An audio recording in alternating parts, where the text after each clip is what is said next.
قید خانہ اس کے بیڈ روم سے زیادہ دور نہیں تھا۔ وہ تیزی سے چلتا ہوا ایک راہداری پہنچا، پھر وہاں سے چلتا ہوا پومی کے قید خانے کے قریب آیا تو ایک دم سے ٹھٹک گیا۔ پومی ان سلاخوں سے باہر کھڑی دونوں ہاتھ کمر پر رکھے مسکرا رہی تھی۔ وہ کبھی سوچ بھی نہیں سکتا تھا کہ وہ بجلی کی لہروں سے گزر کر چلی آئے گی۔ اس نے جھنجھلاہٹ میں ایک چھلانگ لگائی، فضا میں پرواز کرتا ہوا آیا۔ وہ پومی کے منہ پر لات مارنا چاہتا تھا، مگر جو غصہ برداشت نہ کر سکے وہ زندگی میں کچھ نہیں کر سکتا۔ پومی وہاں نہیں تھی جہاں وہ پرواز کرتا ہوا پہنچا تھا۔ وہاں سے پھر پلٹ کر اس نے پومی پر حملہ کرنا چاہا، مگر پومی کہاں تھی؟ صحیح سمت معلوم کرنا لازمی تھا، مگر جب تک وہ معلوم کرتا اس کے منہ پر ایک زبردست ٹھوکر پڑی۔ پھر وہ بولی، تم نے دھوکے سے میری کمر پر لات ماری تھی، میں نے تمہارے سامنے آ کر منہ پر ٹھوکر ماری ہے، اسے کہتے ہیں سامنا کرنا۔ منہ پر لات کھانے کے بعد مسٹر نوکو کو اور غصہ آنا چاہیے تھا، لیکن وہ خلاف توقع مسکرانے لگا۔ پھر اس نے کہا، مجھ سے بڑی بھول ہوئی، میں غصے میں آ گیا تھا، اب دیکھو میں بالکل نارمل ہوں اور اب تم سنبھل جاؤ۔ یہ کہتے ہی اس نے ہاں ہپ ہپ کی آواز لگاتے ہوئے جمناسٹک کے کرتب دکھانے شروع کیے۔ بالکل پومی جیسا انداز تھا، وہ جس کے مقابل تھا اسی کے داؤ پیچ آزما رہا تھا۔ لوہے کو لوہا کاٹتا ہے، اگر وہ لوہا تھی تو یہ لوہا بن کر کاٹنا چاہتا تھا، لیکن بھونکنے والے کتے اور ہوتے ہیں، کاٹنے والے کتے اور ہوتے ہیں، گرجنے والے بادل اور ہوتے ہیں اور برسنے والے بادل اور ہوتے ہیں۔ وہ ہاں ہپ ہپ کہتا ہوا جمناسٹک کے کرتب دکھاتا ہوا اچانک رک گیا۔ اسے اپنے پیچھے ہاں ہپ ہپ کی آواز سنائی دی تھی۔ اس نے جیسے ہی منہ گھما کر دیکھا، منہ پر ایک کراٹے کا ہاتھ پڑا، وہ تلملا گیا۔ پومی نے کہا، صرف کرتب دکھانے سے کچھ نہیں ہوتا، اسے دکھا رہے ہو اس پر نظر رکھنا پڑتی ہے۔ پومی کو حملہ کرنے کے بعد پیچھے ہٹ جانا چاہیے تھا، مگر وہ کچھ کہنے کی دھن میں مار کھا گئی۔ اس کے منہ پر بھی مسٹر نوکو کا ایک بھرپور ہاتھ پڑا، وہ پیچھے گئی، یوں لگا جیسے وہ مار کھا کر گرنے والی ہو، مگر وہ پیچھے کی طرف ہاں ہپ ہپ کہتی ہوئی کلا بازیاں کھاتی ہوئی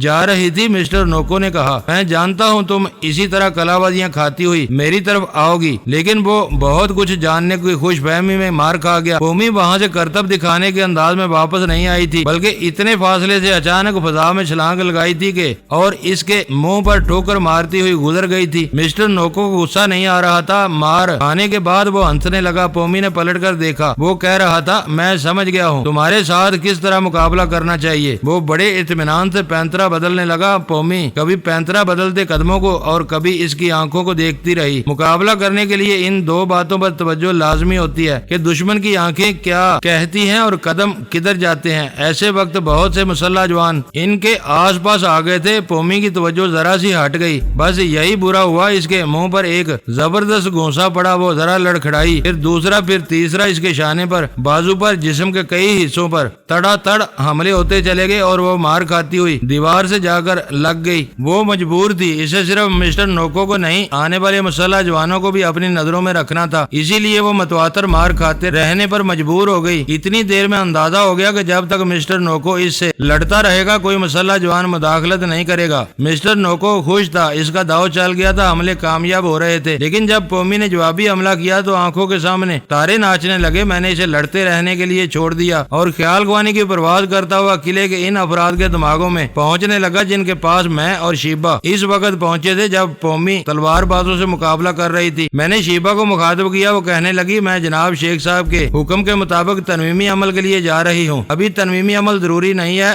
فوراً قلعے کے ان افراد کے دماغوں میں پہنچو جنہیں ہم بہت پہلے شکار کر چکے تھے۔ پومی کو ہماری ضرورت ہے۔ میں نے اسے پومی کے مختصر حالات بتائے، پھر کہا، جب تک مسٹر نوکو تنہا اس سے مقابلہ کرتا رہے گا ہم مداخلت نہیں کریں گے۔ جب اس کے مسلح جوانوں نے پومی کو نقصان پہنچانا چاہا تو پھر ہم انہیں زندہ نہیں چھوڑیں گے۔ میں نے اور شیبا نے ٹیلی پیتھی کا ہتھیار استعمال کرنا شروع کیا، جو ہمارے شکار تھے انہیں پھر شکار کیا۔ ان کے دماغوں پر قابض ہو کر دو مسلح جوانوں کو ادھر لے گئے جہاں واٹسو روکی اور سلیمان جوگو قیدی بنا کر رکھے گئے تھے۔ اس کمرے کے باہر 4 مسلح افراد تھے، ان سے ہمارے 2 معمول ٹکرا گئے، دونوں طرف سے فائرنگ ہونے لگی۔ ادھر سے ہمارا ایک معمول کام آ گیا، ادھر سے 3 دشمن مارے گئے۔ شیبا مردہ معمول کو چھوڑ کر دوسرے کے دماغ میں گئی، پھر اسے وہاں سے دوڑاتے ہوئے مردہ معمول کی جگہ لے آئی۔ اس وقت تک میدان صاف ہو چکا تھا۔ میں جس کے دماغ پر قابض تھا اس نے چوتھے کو بھی مار بگایا تھا۔ پھر میں نے اس کے ذریعے واٹسو روکی اور سلیمان جوگو سے کہا وہ ایک طرف دیوار سے لگ کر کھڑے ہو جائیں اور دروازے کے لاک پر فائرنگ کی جا رہی ہے۔ دروازہ فائرنگ کے ذریعے توڑ دیا گیا، وہ دونوں آزاد ہو گئے۔ اب ہماری فوج میں 4 افراد ہو گئے، سلیمان جوگو، واٹسو روکی اور ہمارے 2 معمول۔ وہ سب مسلح تھے لیکن ہم نے 2 معمول کو آگے رہنے دیا تاکہ وہ ڈال بنے رہیں، اگر وہ کام آ جاتے جاتے تو ان کی جگہ 2 اور آ سکتے تھے۔ میں نے ذرا دیر کے لیے اپنے معمول کے دماغ کو آزاد چھوڑا تو وہ چونک کر اپنے آپ کو دیکھنے لگا۔ پھر اس نے حیران ہو کر واٹسو روکی اور سلیمان جوگو کو دیکھا۔ میں نے واٹسو روکی کے ذریعے کہا، میں فرحاد بول رہا ہوں، جب تک تمہارے دماغ پر قابض رہوں گا تم میرا کام کرتے رہو گے، اس وقت آزاد ہو۔ میں ہمیشہ تمہارے دماغ پر قابض نہیں رہ سکتا، لہذا تم سے پوچھتا ہوں، میرے محکوم رہو گے یا تمہیں ٹیلی پیتھی کے ذریعے ختم کر دوں؟ اس نے خوفزدہ ہو کر کہا، نہیں، میں آپ کے حکم کی تعمیل کروں گا۔ میں نے تلوار بازوں سے مقابلہ کرنے کے دوران آپ کی ٹیلی پیتھی کے کمالات دیکھ لیے ہیں۔ اسی طرح شیبا نے جس کو معمول بنایا تھا، اس سے بھی ہم نے یہی سوال کیا، وہ بھی ہمارا محکوم رہنے پر آمادہ ہو گیا۔ جب ان کی طرف سے اطمینان ہوا تو میں نے اور شیبا نے 2 اور معمول بنا لیے۔ اس طرح ہماری آدمیوں کی تعداد 6 ہو گئی۔ ادھر ہم پومی کی مدد کرنے کے لیے اپنی فوجیوں کی تعداد بڑھا رہے تھے، ادھر اس نے میدان جیتنے کے لیے دوسرا طریقہ اختیار کیا تھا۔ لڑائی کے دوران کبھی کسی کا پلڑا بھاری ہوتا ہے اور کبھی کسی کا۔ ایک بار جب وہ مسٹر نوکو پر غالب آنے لگی تو ایک مسلح جوان نے اس پر حملہ کیا تھا۔ پومی نے دونوں ہاتھ اٹھا کر کہا، اسٹاپ۔ مسٹر نوکو اس پر حملہ کرنے آ رہا تھا، فوراً رک کر سوالیہ نظروں سے دیکھنے لگا۔ وہ بولی، یہ کہاں کی مردانگی ہے، ایک تو عورت سے مقابلہ کر رہے ہو، دوسرے مسلح آدمی کی مدد بھی حاصل کرتے جا رہے ہو۔ مسٹر نوکو نے اس حملہ کرنے والے کو گھور کر دیکھا، پھر کہا، میں خود اسے سزا دوں گا اور دوسروں کو حکم دیتا ہوں کہ وہ ہمارے درمیان نہ آئے۔ میں تمہارے حکم پر اور تمہارے حکم ماننے والوں پر بھروسہ نہیں کر سکتی۔ اگر مجھ سے مقابلہ کرنا چاہتے ہو تو کسی قید خانے میں چلو۔ اس کی شرط مان لی گئی۔ سامنے والے قید خانے میں ایک عورت تھی، اسے باہر نکال دیا گیا۔ وہ مسٹر نوکو کے ساتھ اندر گئی۔ نوکو نے دروازے کو بند کیا، اندر سے تالا لگایا، پھر چابی کو اپنی جیب میں رکھتے ہوئے کہا، میں اپنے تمام آدمیوں کی موجودگی میں کہتا ہوں، اگر یہ لڑکی میری جیب سے چابی نکال کر دروازہ کھولنے میں کامیاب ہو جائے تو اسے کوئی نقصان نہیں پہنچائے گا۔ اگر یہ دی کلر کا سر لے جانے سے باز آ جائے اور یہاں سے خالی ہاتھ جانا چاہے تو اسے قلعے سے باہر جانے دیا جائے گا۔ اس نے چابی کو جیب میں رکھ لیا تھا۔ پھر مقابلہ شروع ہوا۔ تمام مسلح جوان اس آہنی دروازے کے پاس سمٹ آئے، دونوں کو لڑتے ہوئے دیکھنے لگے مگر وہ برابر نظر نہیں آ رہے تھے۔ قید خانے کی دیواریں آڑی ترچھی تھیں، لڑنے والے کبھی دروازے سے دور چلے جاتے تو نظروں سے اوجھل ہو جاتے تھے۔ انہیں آڑی ترچھی دیواریں چھپا لیتی تھیں، بس لڑنے کی آوازیں سنائی دیتی تھی، کسی نہ کسی کے منہ سے کرا نکلتی تھی، کبھی کبھی ہپ ہپ کی آوازیں سنائی دیتی۔ ایسے وقت وہ پومی کو جمناسٹک کے کمالات کے ساتھ ادھر سے ادھر جاتے ہوئے دیکھتے تھے، پھر وہ دروازے کے قریب سے گزرتے ہوئے نظروں سے اوجھل ہو جاتی تھی۔ میں نے واٹسو روکی اور سلیمان جوگو کو بتایا، قید خانے کے اندر دونوں کے درمیان زبردست فائٹنگ جاری ہے۔ مسٹر نوکو کے آدمی مداخلت نہیں کر رہے ہیں، اس لیے ہمیں بھی انتظار کرنا چاہیے۔ ضرورت ہوگی تو میں اور شیبا تمہارے پاس چلے آئیں گے۔ ہم پومی کے پاس آ گئے، وہ بڑی دیر سے لڑ رہے تھے اور پتہ نہیں کب تک لڑتے رہنے والے تھے۔ ان کے درمیان جاری رہنے والی جنگ بہت ہی تھکا دینے والی تھی۔ وہ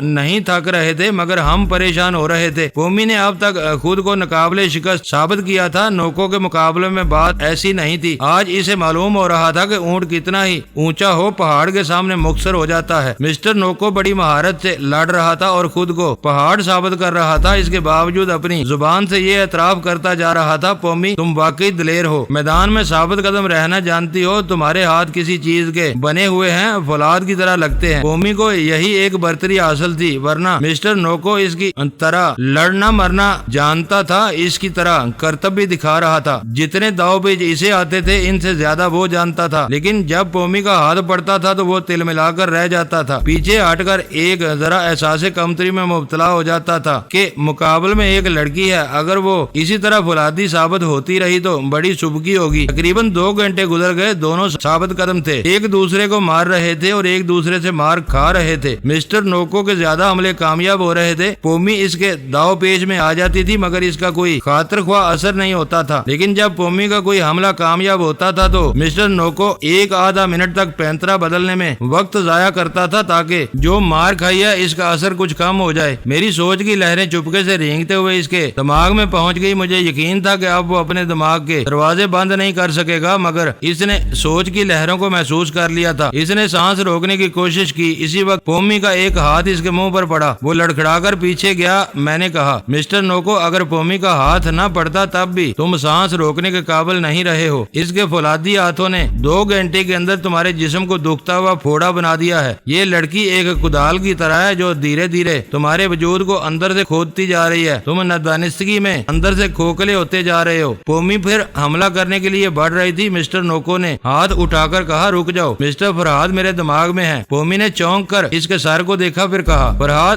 میں تم سے درخواست کرتی ہوں چلے جاؤ، میں نے اس کے آدمیوں کو مداخلت سے منع کیا ہے، تمہیں بھی منع کر رہی ہوں۔ میں نے مسٹر نوکو کی زبان سے کہا میں وعدہ کرتا ہوں تمہارا ساتھ نہیں دوں گا، اس لڑائی میں کسی طرح مداخلت نہیں کروں گا، میں نے صرف نوکو کو اس کی کمزوری کا احساس دلایا ہے، اسے بڑا ناز تھا کہ میں اس کے دماغ میں بغیر اجازت نہیں آ سکوں گا، سو آ گیا، اب واپس جا رہا ہوں۔ میں واپس نہیں گیا مگر خاموشی اختیار کر لی۔ پومی نے آواز دی، میں نے جواب نہیں دیا۔ پھر مسٹر نوکو نے کہا فرحاد تم میرے دماغ میں ہو، مجھے جواب دو۔ میں خاموش رہا، وہ بے چین ہو کر سوچنے لگا، چپ رہ کر محسوس کرنے کی کوشش کرنے لگا کہ میں اس کے دماغ میں ہوں یا نہیں۔ پہلی بار جب سوچ کی لہریں اس کے دماغ میں آئی تھی تو اس نے عادتاً محسوس کر لیا تھا، اب وہ احساس زائل ہو گیا تھا، جسم پھوڑے کی طرح دکھ رہا تھا، جنگ جاری تھی، ایسی صورت میں وہ یوگا کا مظاہرہ نہیں کر سکتا تھا۔ مجھے پوری طرح یقین ہو گیا کہ وہ میری سوچ کی لہروں کو محسوس نہیں کر سکے گا، اور وہ سوچ رہا تھا فرحاد نہیں ہے، واقعی چلا گیا ہے، اب مجھے سوچنا چاہیے کہ اس جنگ کو جاری رکھا جائے یا ملتوی کر دیا جائے۔ پومی نے پوچھا کیا سوچ رہے ہو، کیا لڑنا بھول گئے ہو؟ وہ غصے سے بولا میں بزدل اور کمزور نہیں ہوں، ابھی تمہیں مسل کر رکھ دوں گا، مگر